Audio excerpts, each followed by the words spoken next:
Azlab bir ömür baxtli kutidi. Ya'ni 9 tal. Biz o'zimiz kelishtirib qarsak bular hamma narsani ola oladi. Pul mendaq moddiy narsalarda bularning qisilishi yo'q. Lekin bir ömür xo'shal bo'lolmaydi. Ya'ni baxt tuyg'usini his qilolmaydi. İçinden chiqarib xo'shal bo'lolmaydi. Bu nima degan gap? O'zi olmaydigan narsani ola olsa, yeymaydigan narsani yeya olsa, anandikin xo'shal bo'lmaydi. Buni bir misol olaylar. Masalan, siz hozir qo'sqingiz intayin echib ketdi, shuni bilan kirib bir samsa yemoqchi bo'ldingiz. Qiziq samsini buyurtib, samsalar keldi, ham so'qaq bir chukirib, ras bir yeydab tursangiz, siz eshikdan bir ikki oqsingil bir shitin balla kirib qoldi.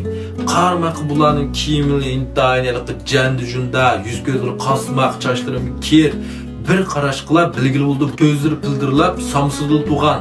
Qo'sqingiz bek echib ketdi, davatidi. Kichik sonisi ixtiyorsiz bu gapni og'zidan chiqaribdi. Qo'sqin bek echib ketdi dedi. Bundaq ahvol ostida hammamiz chuqur bu samsini bularga birimiz. Shunaqa ikkital samsini ikkisiga bir taldan tutqizsangiz bular naq ishta bilan yedi.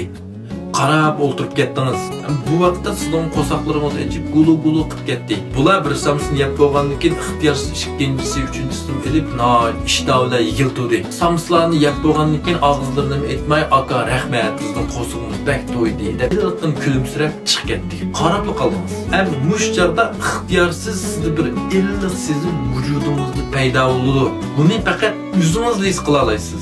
Bu hissiyotni o ko'zingiz bilan ko'rib, ya quloqda anglab, ya bedenimiz sezib his qilolmaydi. Bu 6-chi sezgiga kirdi. Faqat shu his qilg'ili bo'lgan, tasvirlab bagiz bo'lmaydigan bir xil tuyg'u. Endi mana mushu chaqda sizning qo'sqingiz qo'sqingiz to'ymadi. Bir xil biyaram bo'lgan. Biroq siz haqiqiy baxt tuyg'usini his qila oldingiz. İçinizden bir xil xo'shallik tip turibdi chiroyingizga. Odam boshqalarning xo'shalligining sababchisi bo'lgan vaqtning o'zida, boshqalarni xo'shal qiladigan vaqtda o'zi haqiqiy xo'shal bo'ldi. Faqatlab kula oladi degan gap emas. İçinden chiqarib bir xil baxt tuyg'usiga cho'miladi.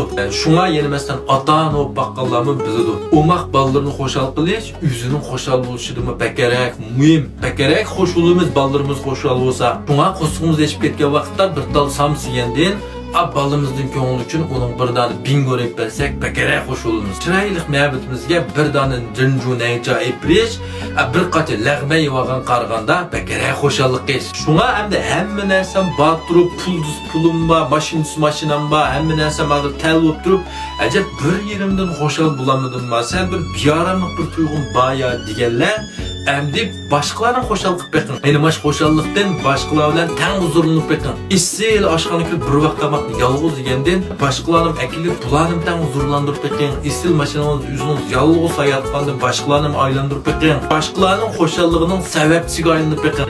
Şu vaqtdan mən baya degan heyliq bir sizin tuyg'uni his qila olasiz. Endi başqalarni bu moddiy jihat faqat xo'shal qilamisiz? Bizdelik gap bor, buğday eşin bo'lmasa, buğday so'zing yo'qmi deydigan. Ma'naviy jihat olsun xo'shal qilib beqing. Masalan, boshqalarni maqtab beqing, madilab beqing. Kashki ularning burnidan chiqib qolgan tukini, paypig'ining yitilib qolgan yerini ko'mang. Ularning nahar chiroyli, bugun kayfiyati jushqun turamdi, ya girim yarashdimi, ya kiyim yarashdimi? Bularni maqtab, madilab beqing, og'zingizdan yeli ketadi. Shularni maqtab xo'shal qilgan vaqtda tabiiyla o'zingizmi xo'sh bo'lib qolasiz. Naval bir kunda 20 odamni shunday maqtay olsangiz, bu bir kun shunchalik baxt o'tsizki, tasavvur qilolmaysiz buni. Havada voy men degan duras jingadam hududga maqtamayman, bika maqtamdim deydiganlar, gapimga ishonmasanglar 20 odam tillab beqing, og'zingizni buzib tillab urishib beqing. Kechda uyingizga saq qayta olamikansiz, qayta olmamikansiz. Undaqda 20 odamni tillab ursam, uyga qaytamsam, maqtsam qanday bo'lar deganlar, yeni uyga vaqtida qaytamasligimiz mumkin. Nimishqa 20 odam sizni shundaq madilab maqtagan kuni, kechda sizni mehmon qilgandan birashkisi chiqib qoldi. Ish bo'lmasa chavkov yeb to'g'ab ichib keldi deydigandan. Shundaqmi? Mazmun yoqtirgan do'stlar, qo'shib olishni unutib qolmanglar. Rahmat.